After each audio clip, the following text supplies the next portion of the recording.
And the more authoritarian we become, the more pressure we put on them, the more they resist. So if we want to discipline kids, we actually have to make them our disciples. And the disciple is not somebody who's afraid of you.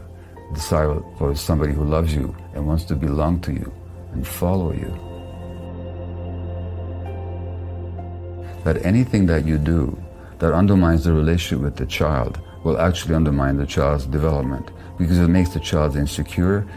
And most psychologists and parenting experts will tell you, time out. In other words, what they're telling you is withdraw the relationship from the child as a way of threatening the child. But what have you taught her?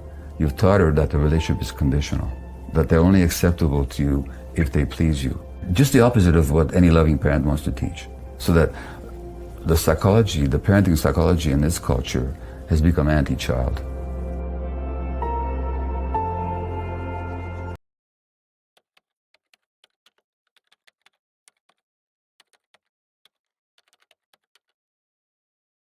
When it comes to my relationship with my children, is that first lesson of happiness is the greatest gift I can give them. Yeah. Those first 7 years are very important. Are there other things? Actually, the first 7 years are crucial. I would say the first 3 years are the nub of it. I always say to people, you get the first 3 years right, you can relax. If you don't get the first 3 years right, you'll be practicing remedial parenting for decades. And what does screwing it up look like? And how would you know? Well, first of all, you'd know because there I am with my son, and I'm not finding rest in it.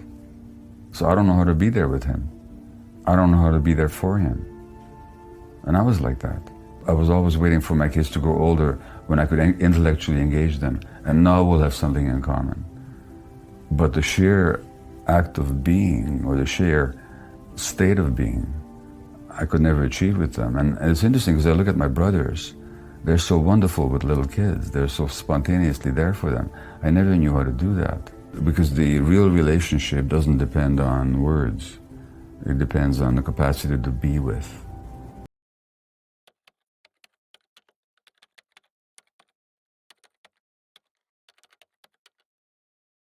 And I can sense just that energy from you. I'm just here with you. Yeah. And I'm here. And I welcome your presence. Right. And I welcome you to exist in my presence. And I'm overjoyed to have you in my presence. Right. That's what the child needs from the parent. And that's communicated with body language and everything. And through the energy that you exude. And they can feel it. They can absolutely feel it. Wow. They can't name it, but they can feel it. Okay. And that already starts changing their personality right there. That shapes their personality. They always say that mothers form a different bond than fathers. Is that just another way, an anachronism? Mothers form a different bond, but only because mothers are present with their kids. Whereas the fathers tend to visit the kids. I mean, the father goes to work typically and then visits at home for a couple of hours and then takes off again next morning. Those fathers who stay home with their kids, they learn how to mother their kids. So it's not a gender issue, it's a relational issue. And the mothers allow themselves to be trained by the kids, whereas the fathers tend to impose their own expectations on the kid. This is not universal, I'm talking by and large. So those fathers who have the good fortune, like in the civilized countries where parents are given paternity leave, those fathers learn to relate to their kids in a different way than the average father somewhere else. Okay. We can be trained, but we have to be present for the training.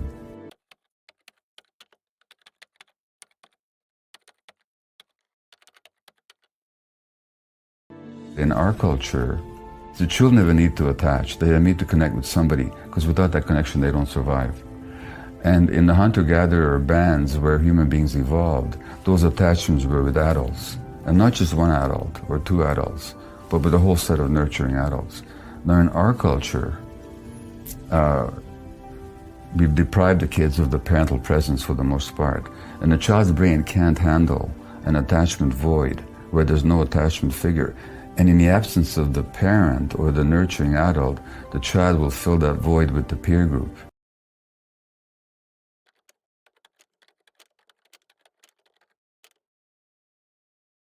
Now kids become far more peer attached than is healthy for them, and now peers become their models and their mentors and their They're templates for how to be, how to walk, and how to talk. And as that happens, the kids push away from the parents because they're more minded to belong to the peer group, which has different values from the parents. And the kid's brain can't handle that competition. So the brain of the child will actually choose the peer group over the parent group.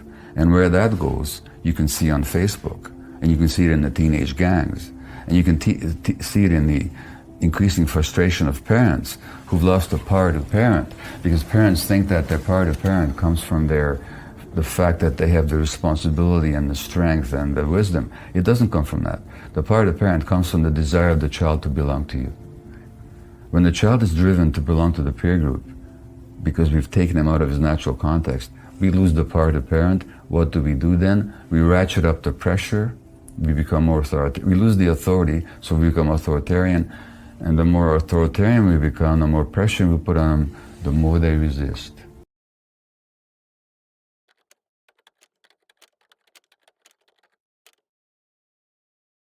And now we label them with oppositional defiant disorder, and we call them obstreperous and bad and naughty kids.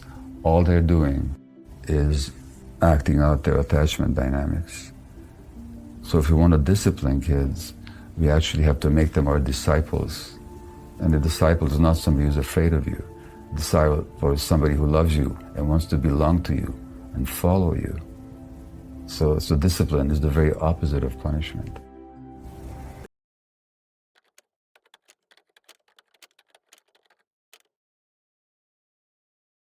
First of all, you realize that the most important template, in fact the essential template for the emotional development of the child, as well as for the brain's healthy physiological development, is a nurturing relationship with mutually responsive adults. That is the template for physiological brain development and healthy psychological development. That means that anything that you do that undermines the relationship with the child will actually undermine the child's development, because it makes the child insecure, and kids in state of insecurity are in defensive flight or fight mode, in which mode they don't learn anything. They just are defending. And so that every time I use the relationship against the child, so I have a 2-year-old who's angry, and most psychologists and parenting experts will tell you, time out.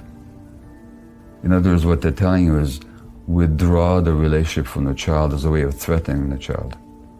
And that threat will make the child comply with you. Well, the child may temporarily comply with you, but what have you taught her? You've taught her that the relationship is conditional, that they're only acceptable to you if they please you. Furthermore, you've taught them that relationships are unstable and unreliable. And they've learned that you're not available for them when they're most upset. Because why is he acting out? Why is he throwing a tantrum? Because they're frustrated about something, because they're angry about something, because they're unhappy. And you say to them, when you're most unhappy, that's when I'm least available to you. And this is how parents are taught to parent. Furthermore, parents are taught not to pick up their kids when they're crying. Let them sleep it out. Which is utterly noxious. Yeah. Because the child who you don't pick up, right, what lesson do they get? Their emotions don't matter. That's the lesson they get. Just the opposite of what any loving parent wants to teach. So that the psychology, the parenting psychology in this culture has become anti-child.